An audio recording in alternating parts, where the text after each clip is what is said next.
Today's episode of Socially Democratic is presented to you by Dunn Street. Dunn Street is a campaign agency that specialises in community organising.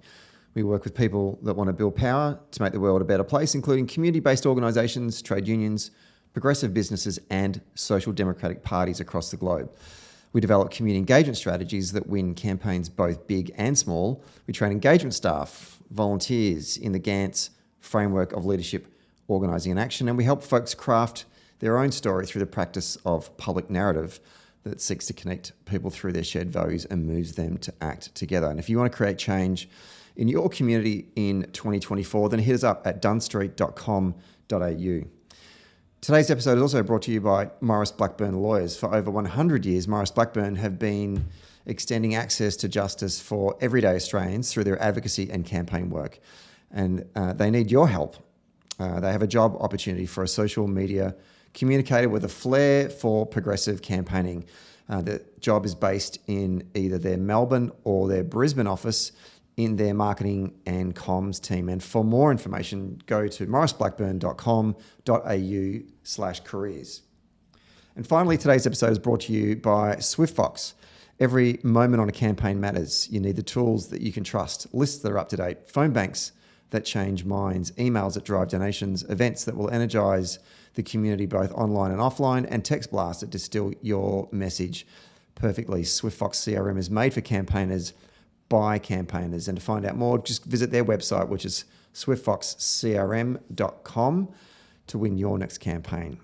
Hello, everyone, and welcome to another episode of Socially Democratic, your weekly centre-left politics and organising podcast that drops every Friday and dives into the progressive campaigns of the day and the people leading them from home and abroad, and a slight deviation from our traditional programming. Today, we're going to be talking to our pop culture correspondent, Tess Farrell, to talk about the ascendancy of Taylor Swift and her rise, and also the politics of Taylor Swift and how it is impacting the 2024 US presidential election. It is absolutely freaking out the Republicans that if she comes out and endorses Joe Biden, and the Democrats are obviously courting her support in the lead up to this critical general election in November. So Tess is going to be on the show. She's touring this week, not Tess, Taylor Swift is. So we just thought we'd have a bit of fun and have a bit of chat about Taylor Swift for all of those Swifties out there. Don't forget to subscribe to the podcast on Apple Podcasts, Spotify, or wherever you get your podcasts. And if you like the show, please give us 5 stars and leave us a review on Apple Podcasts when you're done listening. And for all the updates, follow Dunn Street on YouTube, Facebook, Twitter, Instagram, and LinkedIn. All right, let's get to today's episode.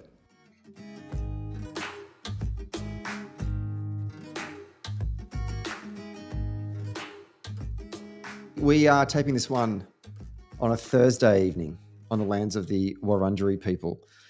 And we're departing slightly from our usual subject matter, but it is still grounded in politics. This has been on my mind now for 2 or 3 months as this sort of Taylor Swift momentum builds and builds and builds as we get closer and closer to her tour here in Australia. And I keep on asking myself a whole bunch of questions about the Taylor Swift phenomenon. And then when it started to appear in the New York Times consistently in the politics section, I thought, okay, no, we can do a podcast on this now because this has now moved into the politics world and therefore we can talk about it. But I have so many questions about the ascendancy of Taylor Swift. And to help me do that, I've reached out to our regular pop culture correspondent. She normally does our end of year break episode, end of year sort of wrap of pop culture over the summer break, so folks can work out what to listen to or watch or stream.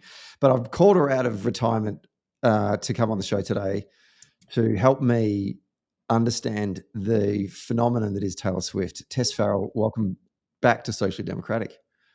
Thank you so much, Stephen. It's really nice to be back so soon.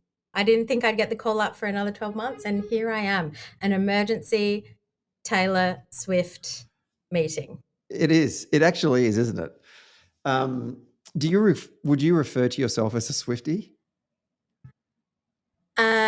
Look, I think there are levels of Swiftie, right? I am a Swiftie in the sense that I have loved and listened to her music since 2008, relatively early on in her career.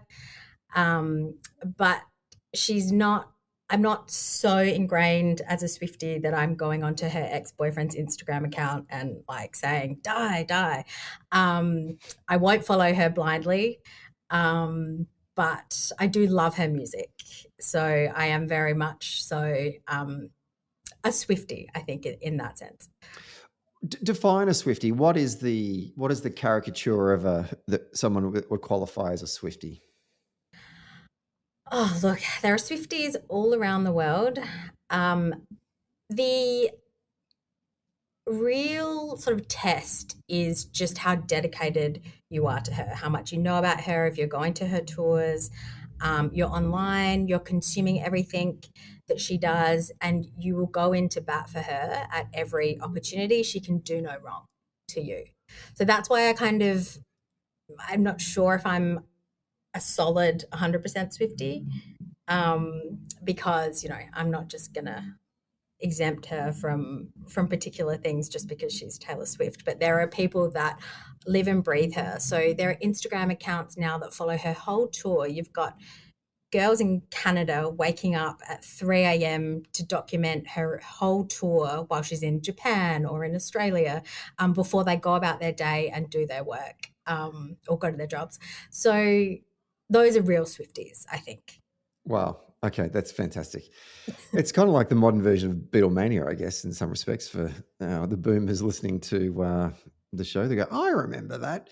Okay, what I want to do is we're going to talk about the politics of Taylor Swift in a moment. But before we do, I think it's important to set some context. And the first question I want to get my head around is how big, just reaffirm for me, she is the most influential musician or artist of this current era, pun intended there.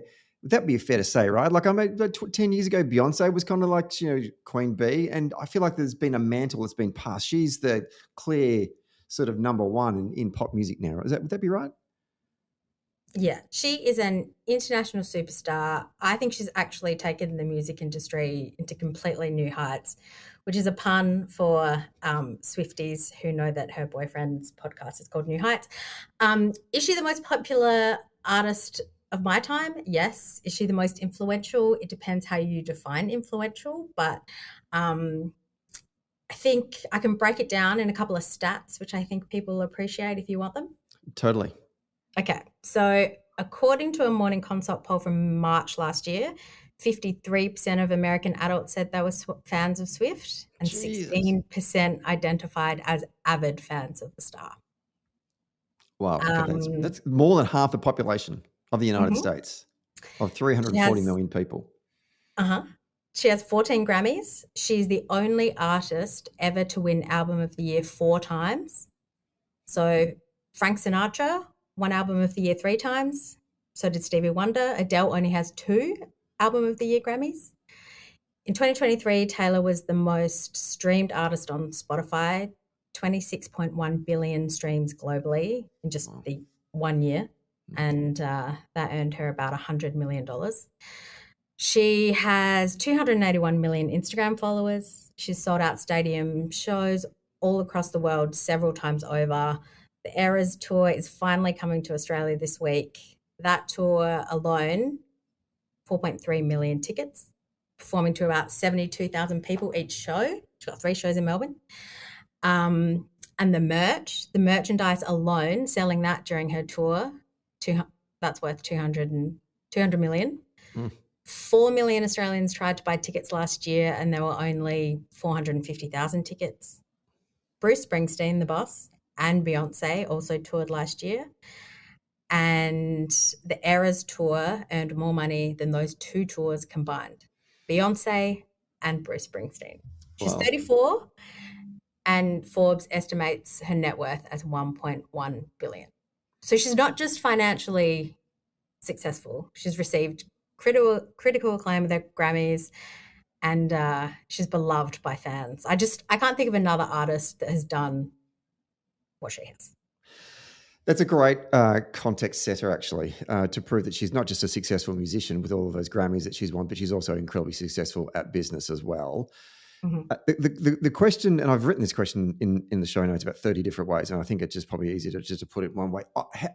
Point out how she went from being a a country musician, born out of West Philadelphia, born out of West Reading in Pennsylvania, made roots in Tennessee, successful career in the country music genre, makes this shift to pop, and then all of a sudden transcends into this sort of pop culture phenomenon. Where are the moments along this journey for her? Can you say, that's where you can see that she was becoming more than just an artist? I think anyone who's under the impression that her success or popularity happened by accident is wrong. And it seems right now like it's all of a sudden, but it's not really. She's been releasing music for almost 2 decades. She wasn't plucked from obscurity from a hay barrel on a farm. She always wanted to be a singer. She always wanted to be a performer. She always wanted to be famous. And growing up, her musical influences were Shania Twain, Faith Hill, the Chicks, formerly known as the Dixie Chicks. And to a young girl in Pennsylvania, she was like, I've got to move to Nashville. That's how I do it. That's how I become famous. And so her parents were privileged enough and financially stable enough to be able to say, okay, like we're going to move our whole family from Pennsylvania to Tennessee, the home of country music, so she could pursue music. Her dad, Scott, was a stockbroker and her mother, Andrea, was a marketing manager. So she's coming from quite a well-off family. Her mother was actually an opera singer. It was all pretty deliberate. Once she got to Tennessee, she would cold call labels. She'd perform at local shopping malls until eventually she got a record deal at 15 in 2005. And so you're right, her first album was very country. Like Tim McGraw was one of her first released singles, Teardrops on My Guitar, and then Fearless, her second album, was pop country, they call it.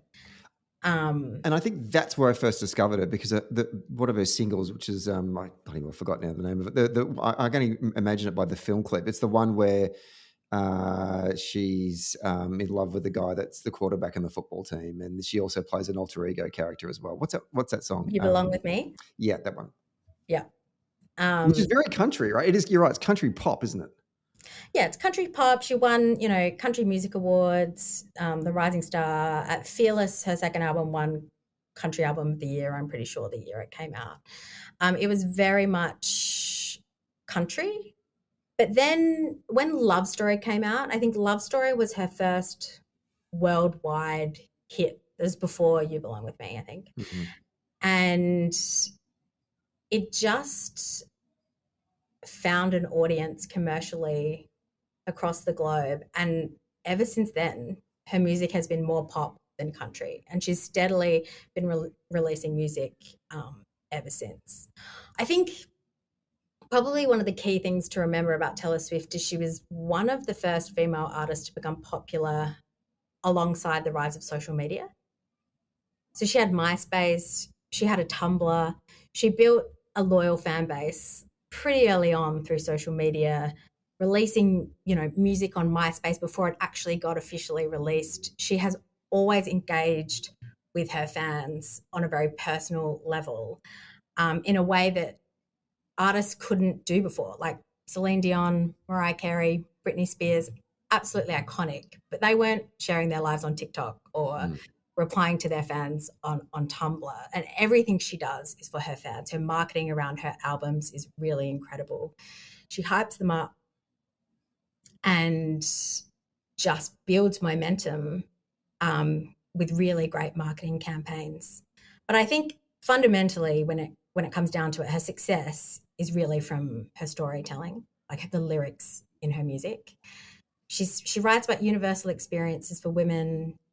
She writes her own songs, and a lot of artists don't. I think it was a mix of things, right? She knew how to use social media. She was a natural teen idol. She's this beautiful blonde teenager She had a good marketing strategy from the beginning. Her loyal fan base really stood by her, regularly releasing music, touring relentlessly.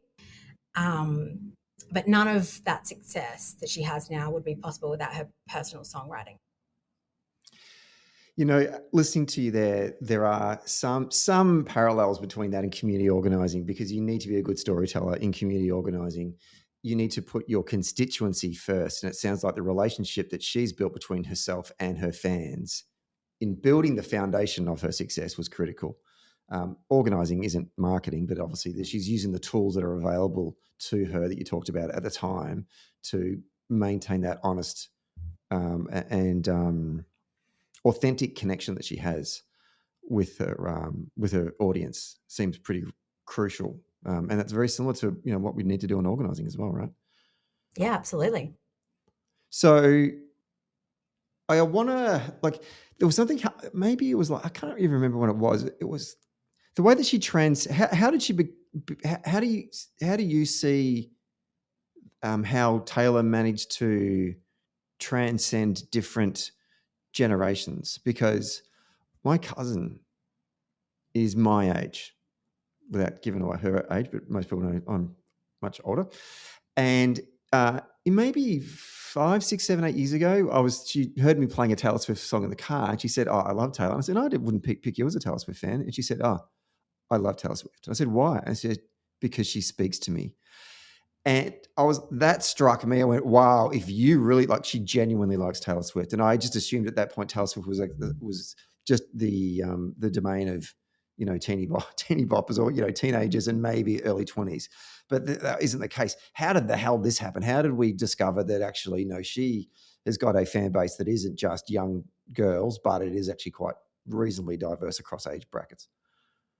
Well, I hate to harp on about how much of a fabulous storyteller and songwriter Taylor is, but she really is a masterclass in storytelling, and her lyrics are universal to women and girls everywhere. Everyone has a story about how they were bullied in high school or left out of the group. Everyone has a story about getting their heart broken or let down. Every girl has daydreamed about a cute boy or girl, like in high school, an experience with a sick loved one, or feeling like they didn't belong. So she takes universal human experiences and she makes them shiny and glittery and catchy and beautiful, even if they might be, sad or tragic. And I think one of the loveliest things about the Eras tour is seeing so many women and girls come together and see that we're not alone in our experiences. And on a personal level for me, I feel really sort of validated by her music. Like, it's okay to feel your feelings. It's okay to feel sad or scared or angry, to feel love or excitement. You're allowed to be silly and giddy, but also serious and flawed. Like, girls and women we're told all the time that we're too emotional, we're too loud, we like stupid things like clothes and sequins, we talk too much, we overthink too much. And yet here is a woman now who started writing her own songs in her diary when she was a kid. And those songs and those feelings are selling out stadiums all around the world, making her a billionaire. So I think for me, I look at Taylor Swift and I think it's okay to be vulnerable. You can be emotional, you can be a woman, and you can be successful. And a lot of people say that the reason why it transcends generations is because it is that journey from girlhood to womanhood, right? Like, her fans who started out with her back in the day when they were teenagers, they're 30 now. They're getting married, they're having kids, but they loved Taylor's music at the beginning and they have grown up with her.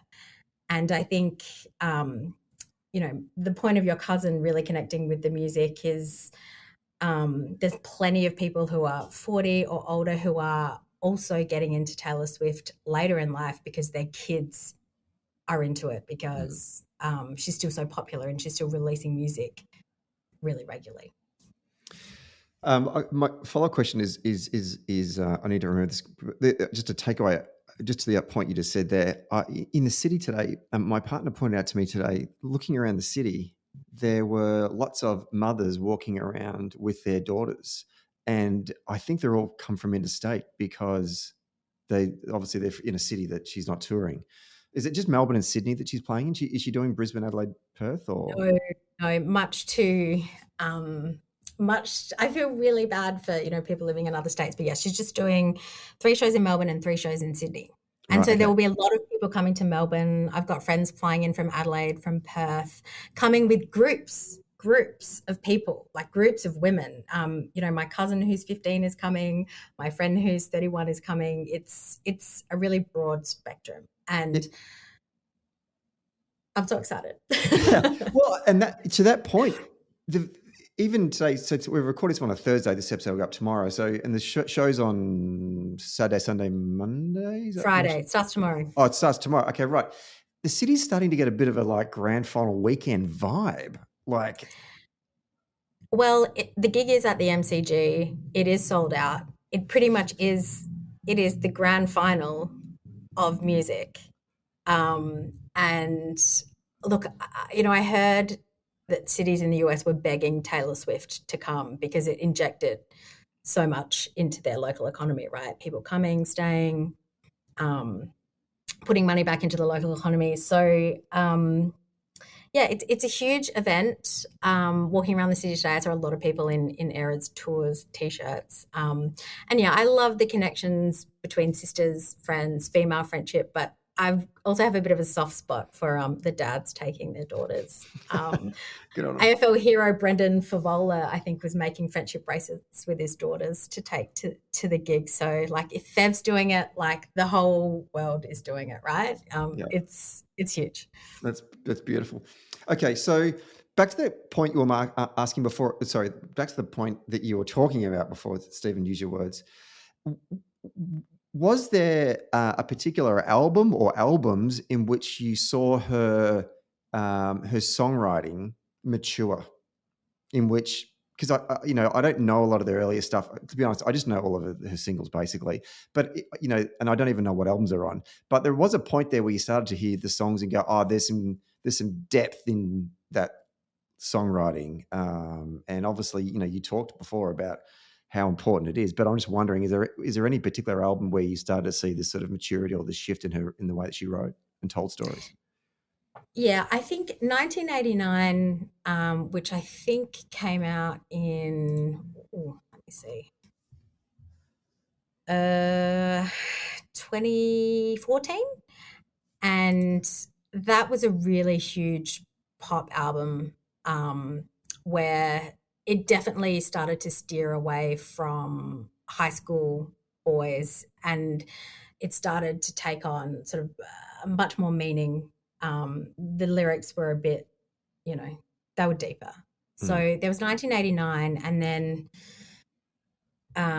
probably Folklore as well, which is 2020. The album she released during the pandemic was a complete departure. It was way more folk than sort of, pop music, upbeat pop music as well. So those were 2 crucial moments, I think, where she kind of left her old self behind. But with every album, like many female artists, she kind of left her old self behind and became something new to coincide with the album.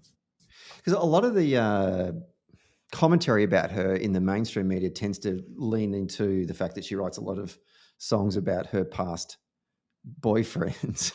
Mm-hmm. It can't be more than just that. I don't know if you want to stick up for her here and say, no, she's more than just that. But that seems to be the stuff that kind of got through to my moronic brain in not consuming too much pop culture news about Taylor Swift. But it was always, you don't want to go out with Taylor Swift because within the next album, you're going to get a song written about her. Do you care to respond to that criticism or that observation, to say?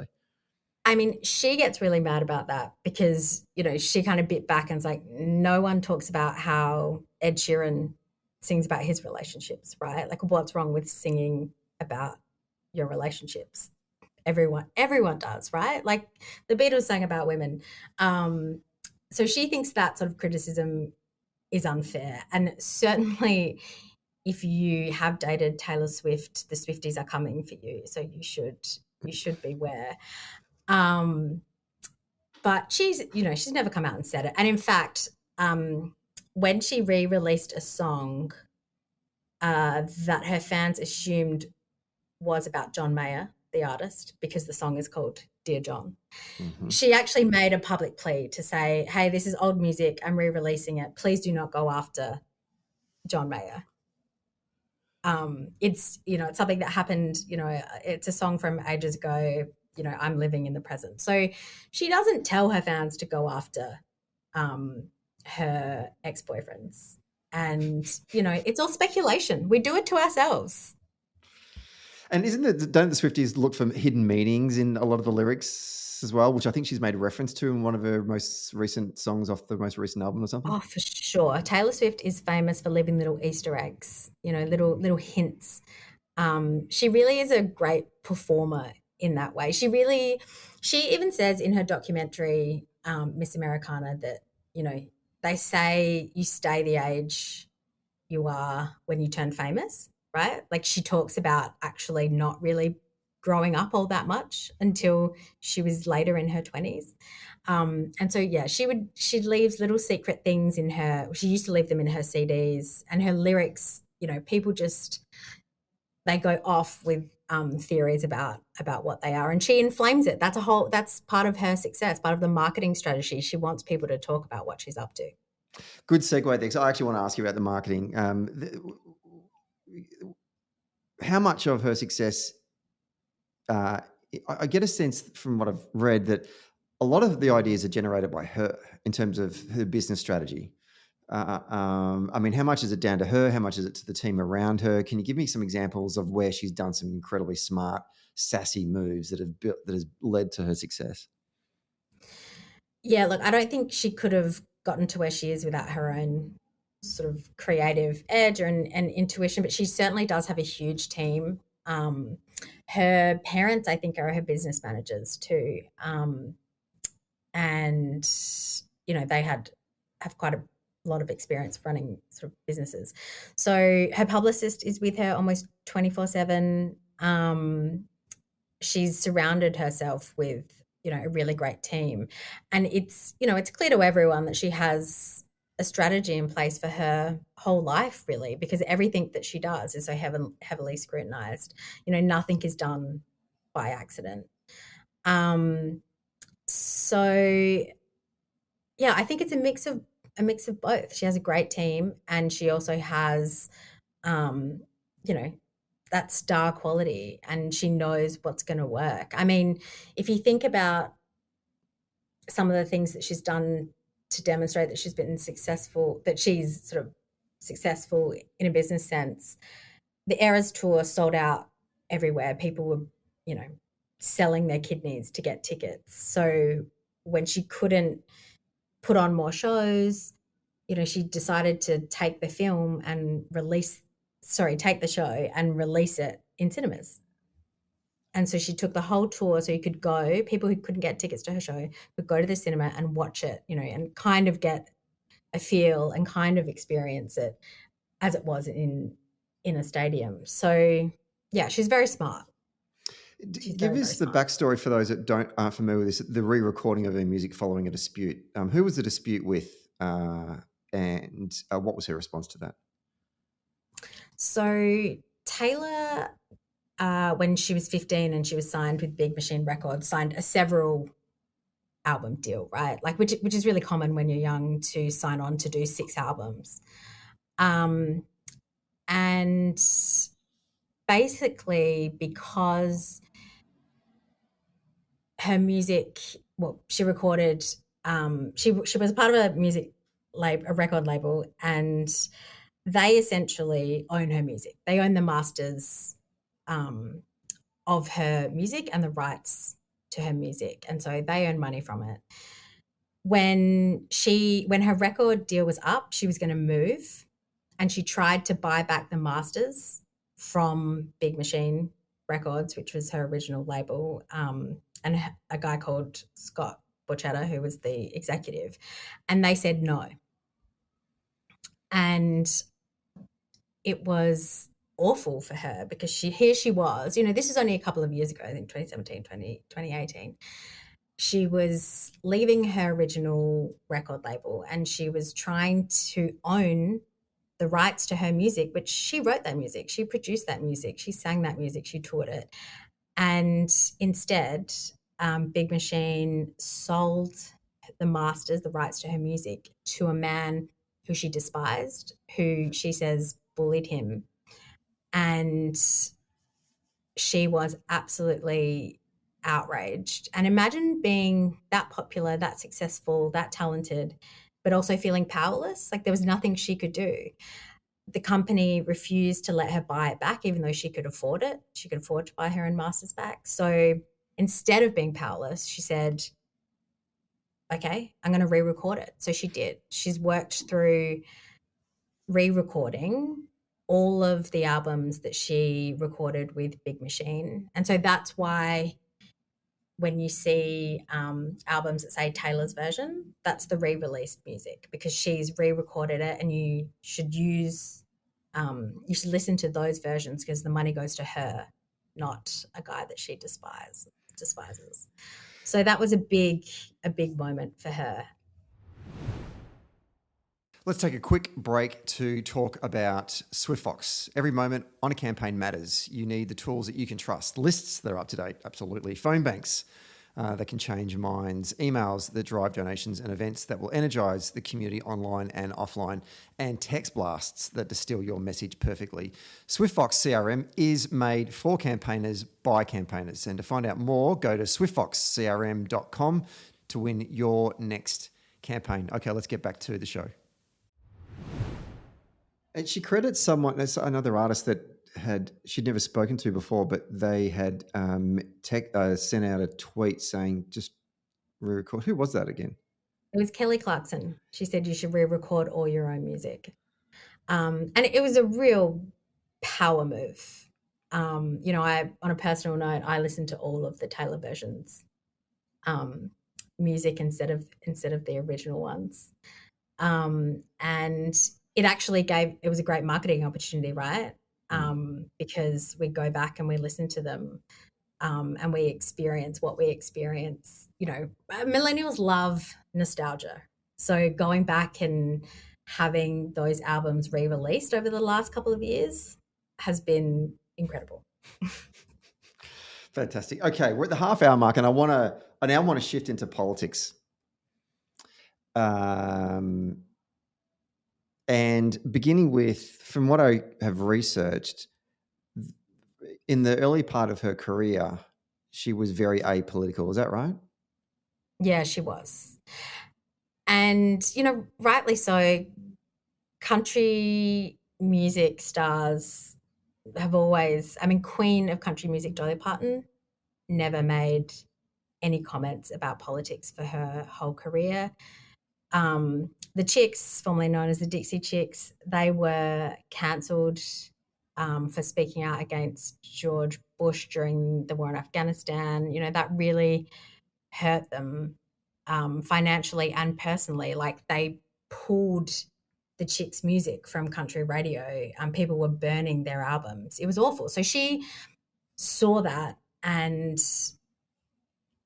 obviously didn't want to make any political statements. She thought that was best, and her family and her business, her business managers also sort of advised her not to make any political statements.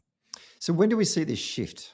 Now, obviously, she's not come out and, she's a rabid Democrat, at the barricades and running, walking on the picket line or anything, but she certainly has become far more outspoken on a number of issues. So when do we see this shift, and what are the particular issues that she started to sort of speak out on? Yeah, so in 2018 was the first time that she spoke out politically, and she backed Democratic candidates in Tennessee. And they actually filmed discussion about this in her for her documentary Miss Americana. And she sort of explains that she really regretted not speaking out against Trump in 2016. And in 2018, she came out and she backed the Democratic candidates for the first time, which was huge. And she just said that she was sick of seeing the Republican candidates talk about Tennessee values, Christian values, when really they were, they weren't representing women's interests. So that 2018 was the first time that she did that. I also think by 2018, the sort of Me Too movement had really kicked off. There was a shift in the way celebrities could talk about certain issues.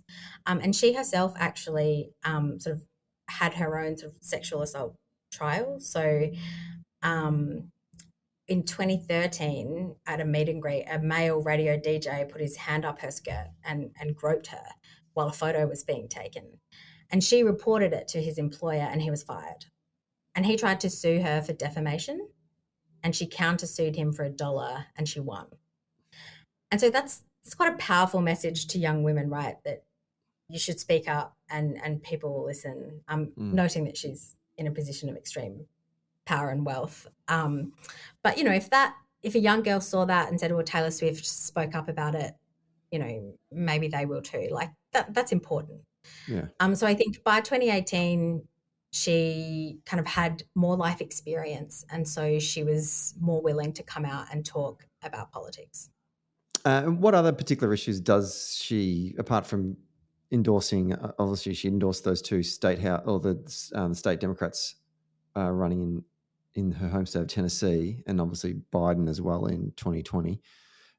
What are the issues that she's known for in terms of using her own platform to advance? She's been very vocal about gender equality, women's rights, and the rights of the LGBTIQA plus community. She really sort of explained that in her documentary, her support for equal pay, women's safety, protection against domestic violence, date rape and stalking. She came out very publicly and supported the Equality Act in 2019, which was the expansion of rights to protect people from discrimination based on sex and sexual orientation. Aside from that, she also came out and supported the March for Our Lives protests, so supporting gun reform in 2018 after the Parkland high school shooting. She called out Trump directly during the Black Lives Matter protests in 2020. She's pro-choice too. And she spoke out in 2020 too as well. So, you know, she's not a perfect idol, but she's certainly been there in pretty key moments in US political sort of history at the moment lately. And enough to spook the Republicans and conservative commentators. And I'm just going to go through some of the criticism that has come from the right that we've started to see fester on platforms like Fox News and more broadly the internet. And I always want to get some of your reflections on these things. And part of it probably dates back to September 2023, so last year, when she urged fans on Instagram to register to vote. And it was for the can't be for the midterms. I'm trying to work out what it was for, why she did that. But anyway, I think it was National Voter Registration Day or something like that. Yeah. So vote.org reported an increase of 35,000 registrations following that post. That's obviously worried the Republicans to a certain degree. And so they've come out and said things like she's a secret agent for the Pentagon. Fox's Jesse Waters said the following, and I quote, have you ever wondered why or how she blew up like this? And I have actually, Jesse, and I just discovered how that happened from Tess. He goes on to say, well, around 4 years ago, the Pentagon Psychological Operations Unit floated turning Taylor Swift into an asset during a NATO meeting. And he actually said this live on air on Fox News. And Vivek Ramaswamy has inferred that the Super Bowl will be rigged, that her and Kelsey are a contrived couple to boost the NFL / the Democrats / the deep state, and a bunch of other sort of crazy things that have sort of emanated out of sort of right-wing forums. Starting with this relationship she has with Travis Kelce, why has this sent the MAGA world into a tailspin, do you think? They really spat the dummy about Travis Kelce and Taylor Swift. I think it's because on paper they should be a poster couple for conservatives, right? She's a rich blonde country singer from Tennessee. He is arguably the best tight end in the NFL from Ohio. I don't know if it's Second actually best the after best. Gronkowski, but yeah, sure, Oh continue. my God. I said this to my partner the other night about Travis Kelce being the best tight end maybe of all time. And my punishment for saying so was having to watch several YouTube videos of the Gronk. Several. Crushing defenses, absolutely. He's crazy. Like Travis Kelce is nuts and the Gronk is nuts. Love the Gronk. It Won't must hear a go bad with. word about him on this podcast. But continue.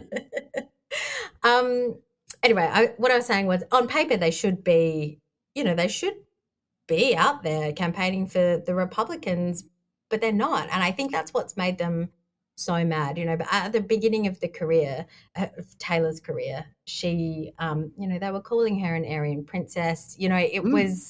It's completely flipped. And now they just don't know what to do. They don't know what to do. So they're making up literal conspiracy theories and they're peddling them. She's 34 now. She does live in Nashville sometimes, but she moved away from Nashville. Her views are different. She's lived more of a life. And look, they hate Kelce because he did paid ads for Pfizer for the COVID vaccine. So, and that's just a huge no-no. It is funny, to your point, they are like central casting out of an episode or a subplot of Friday Night Lights. And, it's good Southern, conservative Christian love, but for them, it's just obviously they're worried, they got themselves spooked. And just the influence leading into this whole Super Bowl as well. I mean, did you watch the Super Bowl? I watched bits. I watched the halftime show and I watched, I went back and watched the overtime. When the Chiefs won. Just the build up as the Chiefs sort of made it into the postseason and then progressed all the way through to the Super Bowl, you could just see that it was building up this. It was going to be, the San Francisco 49ers versus Taylor Swift. I mean, that was almost what it was. And I was wondering, I had watched it at home with a group of mates and we were going to set a drink every time Taylor comes on the TV, but we decided not to do that because we thought we'd accidentally get absolutely wasted. But as the Chiefs began to win, you started to see Taylor on TV so much more. But the influence of her attendance at the Super Bowl had such a profound impact. Dove soap advertised at the Super Bowl for the very first time in something like 27 years or something. I don't know if you noticed the commercials during it, but they were, traditionally they're just kind of like, car ads and all that kind of stuff, right?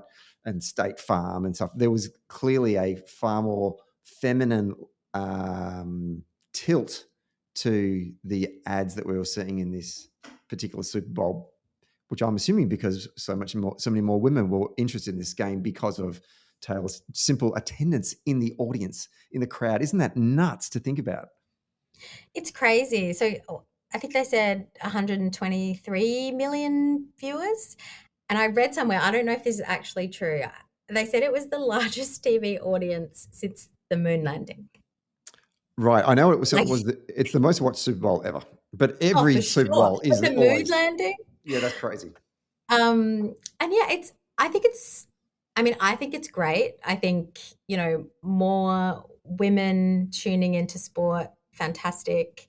I don't know if the NFL has a women's league, but I do worry that the tide will turn.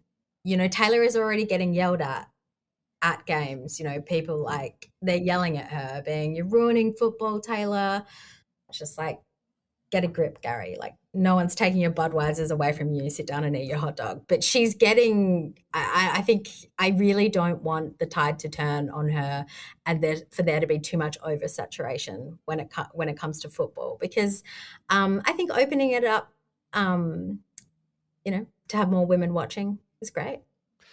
So the other thing that came out of this, obviously, in that sort of conservative conspiracy theory is, and this was from a right-wing commentator from Florida who's on Fox News every now and then. I actually didn't write her name down, I forgot.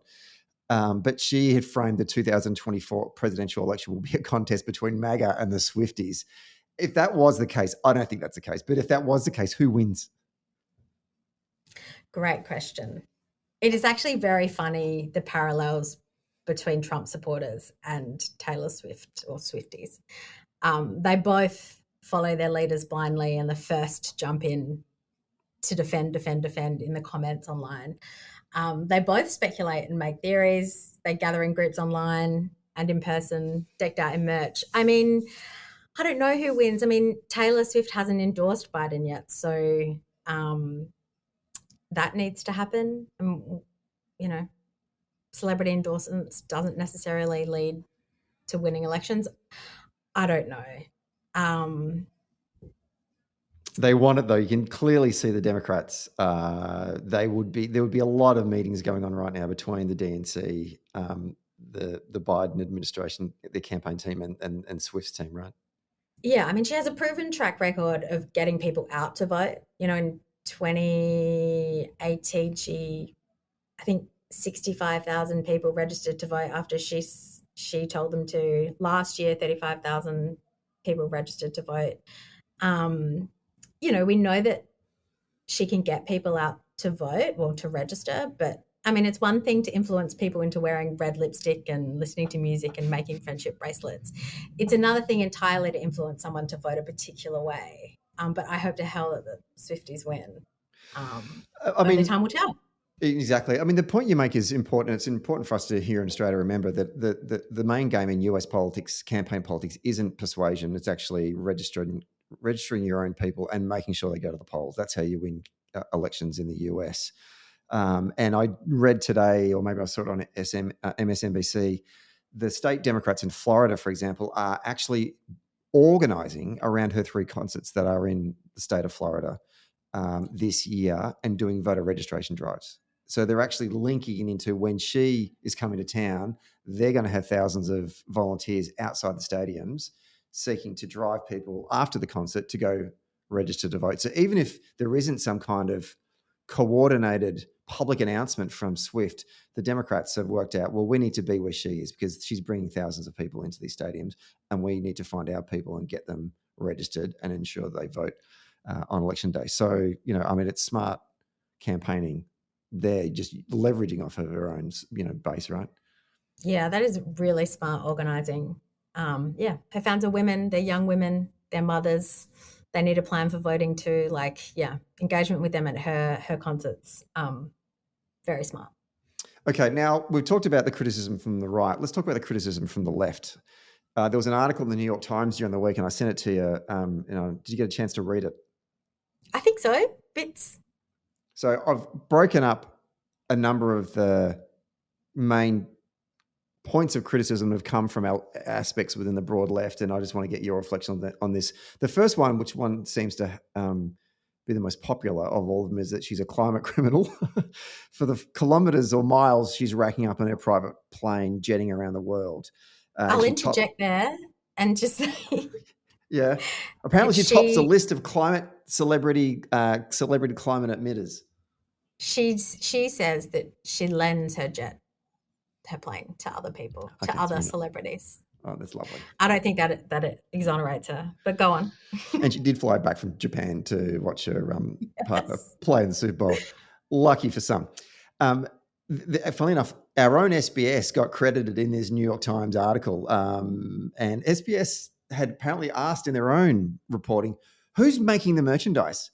Are the workers doing reasonable hours and getting paid the appropriate wages?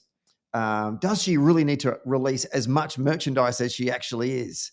Are the tickets being sold at a reasonable price? What are your reflections on that criticism from our good friends at SBS?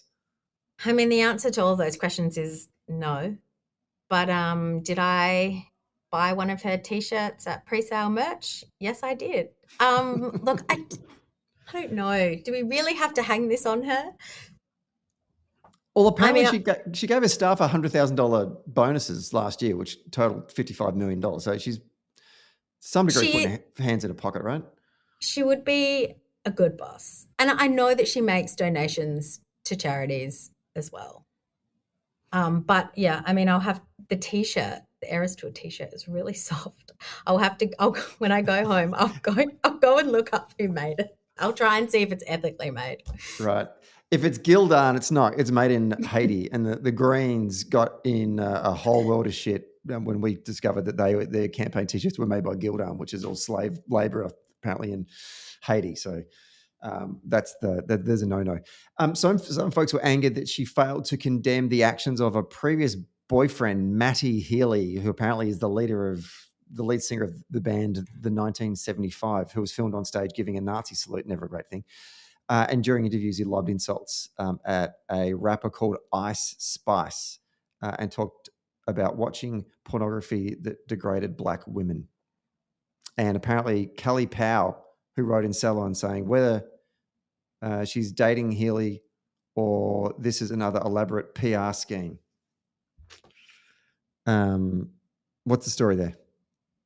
I mean, I don't think we should ask women to apologize for the actions of the men in their lives ever. And she didn't even date him for that long. It was honestly, it started 3 weeks later, it was over. But it's another note on Swifties is her fans actually wrote her an open letter asking her not to date him and voicing all of her concerns.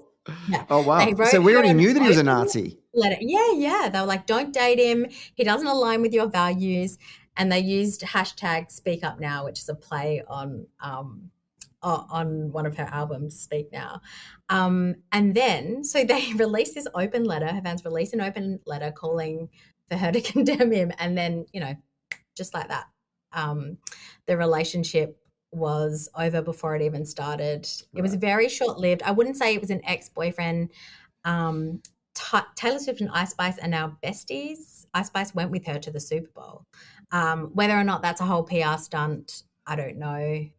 But yeah, I think that's baseless, right? We can't expect her. We've all dated people who are questionable, right? Like, give her a break. Another one, fans with disabilities have complained that Ms. Swift's accessible ticket sales were a mess and that her concerts didn't offer enough ADA compliant seats. I would say that that's the stadium's fault and not hers, but that's a fair criticism. Yeah. You're doing very well here, Tess. I like you must be in comms in your real life. This is good. You got good spin here. This one's weird. Critics say her affection for her two Scottish fold cats, never even heard of that breed, but has increased the breed's popularity, causing unscrupulous opportunities to overbreed them, which resulted in unfortunate genetic mutations.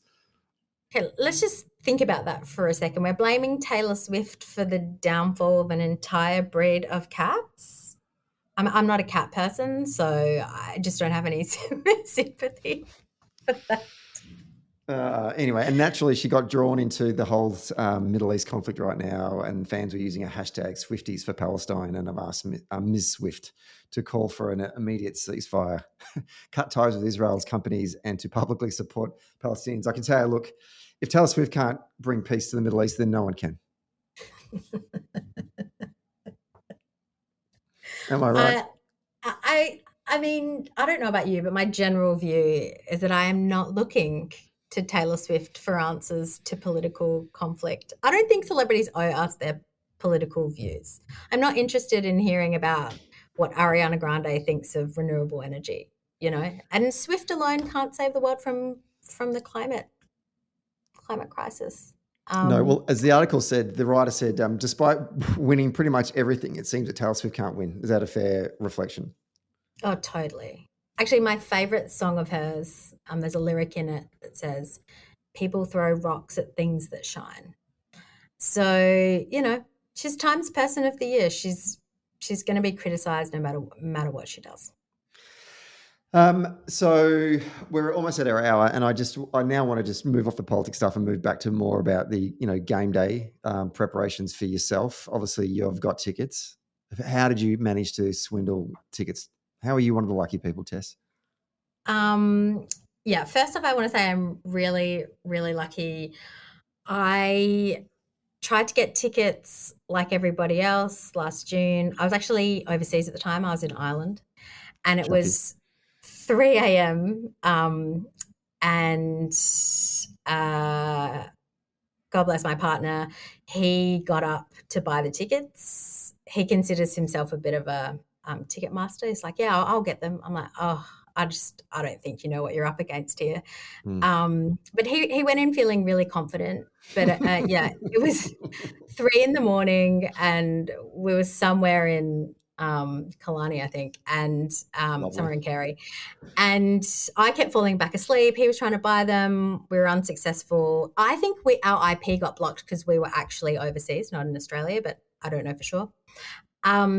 We missed that the next day, or when they did extra tickets a couple of days later, again, up at 3 a.m, trying to get tickets, didn't get them. It was the wild, wild west out there. And I was definitely one of those people that, like, insufferable people that was like, I can't believe that person got tickets. They don't even know all of her songs. Like, that's crazy. They're not Swifty enough. Yeah. But eventually an opportunity came up for us to go into a ballot to buy tickets, and we got them that way. And just by pure luck, I have tickets, and I'm very, very grateful. Fantastic. What night are you going? I'm going Friday night. Ooh. So it's the first gig in Australia. And it's the first gig since the Chiefs won the Super Bowl. Mm-hmm. So who knows what's going to happen. What's your preparation? Talk us through your prep. I have friendship bracelets. Mm-hmm. By the way, Lincraft in the city, Melbourne CBD, sold out of beads, like beads with alphabets. Yep. The alphabet letters on them. Don't try and go there. Good to know. Thank you for letting folks know that. I've got friendship and for bracelets. the people in Sydney, you need to be thinking ahead here now, right? You're going to get Lincraft. You've got to go early. Order online. Spotlight's probably out too. I'm not dressing up. I know lots of people are dressing up as their favorite era, right? Their favorite album. Mm-hmm. But I think one of the greatest lessons from Taylor is, it's okay to be just me. So I'm going in my me era. I won't be dressing up, but I'll put some makeup on. I'll blow dry my hair. And yeah, friendship bracelets, cute little outfit. Blasting Taylor, all of it. Mm-hmm. All of it. I actually know the full set list, so I know what's going to happen. Okay, that was actually my next question. So she releases the order of the tracks that she's going to play prior to the gig. Is that right?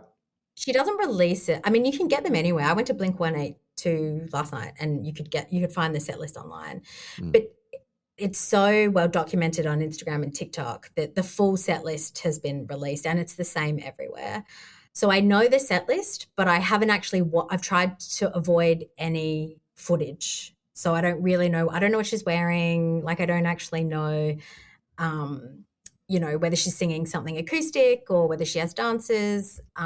So there will still be quite a few surprises. It goes for 3.5 hours. That's your money's worth right there, isn't it? It's a very, it's epic. It's Bruce Springsteen level. It's workman-like, or work person, I should say, work woman-like. He's fit. Yeah, exactly. Oh, that's one thing. Did you know this stat? Apparently, in order for her to get fit and prepare for going on tour, because I'm always amazed by any kind of artist that can sing and dance and do all that sort of stuff at the same time, right? Like Madonna apparently was amazing at that kind of stuff. Apparently, she runs on a treadmill and sings the entire concert for 3 hours straight. And the songs that are really upbeat, she turns the treadmill so she's sprinting. And the songs that are a bit more sort of mellow, then she turns it down to a sort of a 3/4 pace, and does that for 3 hours, singing at the top of her voice. That's incredible. I did not know that. Yeah, I mean this is the detail that I really appreciate that goes into an artist. Fantastic. Well, she works very hard. She works very, very hard. I mean, you can't go on stage for 3.5 hours without, some serious dedication, mentally, physically. You're not mailing that in. You're not just rocking up to a microphone stand and winging it. That's for sure. Yeah, it's not like sort of Shane McGowan, God rest his soul, sort of has 20 pints the night before and rocks up and half cut and sings to everyone. No, I think she's like the Tom Brady of artists, the preparation, and that is why she is the GOAT. She Any is the other goat. reflections, Tess, before we wrap up and let you sort of, get in the zone? We're 24 hours away. This is, what time does she go on? I think 7:30. I think Oh, I try to wow. keep it quiet. Well, it's a long show, but there's also a lot of kids going, right? So I think that she doesn't start very late. I think she runs a pretty tight ship. Right. So it's less than 24 hours. Hyped. Love it. Any other reflections before we wrap up? No, that's it. Thank you for the opportunity, Stephen. This has been fun. No, thank you. When I was thinking to myself, I was overseas and I was like, I want to do a podcast I really want to do a podcast on Taylor Swift. I don't know how our listeners will feel about this, but I just think we need to talk about this because this is bigger than Ben-Hur. And I thought, let's do it the week before. And I thought, I wonder who I can get. And I was like, I think Tess is a massive Swiftie fan. I'm just going to check that. And you are. So I'm glad you came on. This has been a learning for me in many ways. So I appreciate it. I really hope you have a great time tomorrow night at the concert. Thank you. Wait, I never asked you. Are you a Swiftie? No. No. You might become one. I'll send you some playlists. Please do. Like I've made a little playlist, which is just all of her singles and not even all of the singles actually. And I enjoy them. They're great. But I feel quite old in saying that, like some sort of grandfather. I'll bop along to a couple of them. But I'm not by any stretch of the imagination. But I certainly identify with the enthusiasm. I have enough vices, Tess. I don't need another one. I'm literally, as we speak, trying to watch every single game of the Boston Celtics season. There is 82 games in the regular season, and I'm up to 54, and I've not missed a quarter. So I'm all focused on that right now. Wow. The Celtics are doing pretty well, are they not? That's why I'm watching every game because I, feel that this is the season. So I am locked in, and my eyeballs are not going to miss one moment of this season. I have to ask you before I go. The Dunkin' Donuts Super Bowl ad. Oh, unbelievable. Loved it. Absolutely loved it. I knew you would. But I follow Dunkin' Donuts, the Dunkin' Instagram account. And so they've slowly been dropping this stuff in the last 4 weeks, and it's been getting better and better and better. And when that ad dropped at the Super Bowl, I was like, that is amazing. My partner tried to buy me. You can buy what Ben Affleck was wearing. Tracksuit? Yeah, you can buy it. It's sold out twice. Yeah. Wow. Well, there you go. I mean, Ben Affleck could be the new Taylor Swift, selling out tracksuits across the globe. Yeah. Oh, and if anyone doesn't know what we're talking about, just go on the Dunkin' Instagram account and it's all there in all its glory. And then obviously the ad was released at the Super Bowl. By far the number one ad. And not that I'm from New England, but I'm a proud New Englander by default. And I was so proud, even though the Pats weren't in the Super Bowl, in some ways, we kind of won the Super Bowl really without even playing, just by that ad. Great performance by Tom Brady and Matt Damon. Loved it. Proud of the boys. Wonderful. Yeah. Wonderful. Typical Pat supporter, hey? Yeah, that's it. That's me. All right, I'm going to let you go. Good luck. Enjoy the game. And we'll look forward to talking to you. I don't know if we'll do a post-match analysis, but I'm sure we'll have you back on the show, maybe even before the end of the year. Sweet. Thank you. Bye. Bye.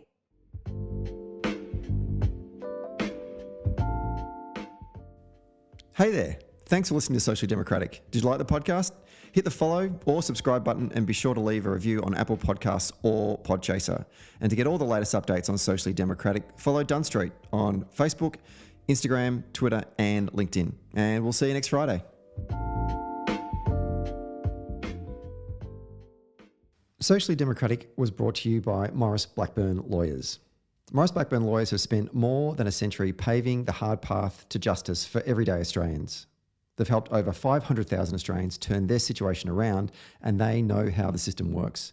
Their experience and skills means you'll get the best results possible. Find out more on their website, morrisblackburn.com.au. Morris Blackburn, experience you can count on. Socially Democratic was brought to you by SwiftFox. Every moment on a campaign matters. You need the tools that you can trust, lists that are up to date, phone banks that can change minds, emails that drive donations, events that will energise the community online and offline, and text blasts that distill your message perfectly. SwiftFox CRM is made for campaigners by campaigners. To find out more, go to swiftfoxcrm.com to win your next campaign.